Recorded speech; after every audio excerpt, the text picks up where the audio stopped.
এশারের নামাজের পরে যে দোয়াটা 3 বার পড়লে আল্লাহ পাক রব্বুল আলামিন তিনি তার বান্দার যেই কোনো দোয়া আমার আল্লাহ সঙ্গে সঙ্গে কবুল করে থাকেন। আমার আল্লাহ তার মনের আশা আমার আল্লাহ কবুল করেন। সে টাকা পয়সার ঋণগ্রস্ত আছে, এই দোয়াটা 3 বার পরে আল্লাহ তাআলার কাছে চাইলে আমার আল্লাহ তার ঋণ পরিশোধ করে দেন। এটা একটা ইম্পর্টেন্ট একটি দোয়া, পাওয়ারফুল একটি দোয়া। এই দোয়াটা পড়লে আল্লাহ পাক সমস্ত হাজত থেকে আমার আল্লাহ তাকে গায়বীভাবে সাহায্য করেন। এ আল্লাহ তাআলার বান্দা, এশার নামাজ পড়ার পরে যদি আল্লাহ তাআলার কোন বান্দা বান্দে যখন এই দোয়াটা যখন 3 বার পড়বে, আল্লাহ নবী বলেন তার যে কোনো আশা আমার আল্লাহ কবুল করবেন।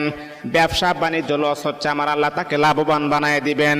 মনের আশা কবুল হচ্ছে না, আমার আল্লাহ মনের আশা কবুল করে দিবেন। যে দোয়াটা পড়লে আল্লাহ নবী বলেন তার যে কোনো দোয়া আমার আল্লাহ কবুল করবেন। দোয়াটা কি? আল্লাহুম্মা ইন্নী আসআলুকা বিআন্নী আশহাদু আন্নাকা আনতাল্লাহ লা ইলাহা ইল্লা আনতা আহাদুস সামাদুল্লাযী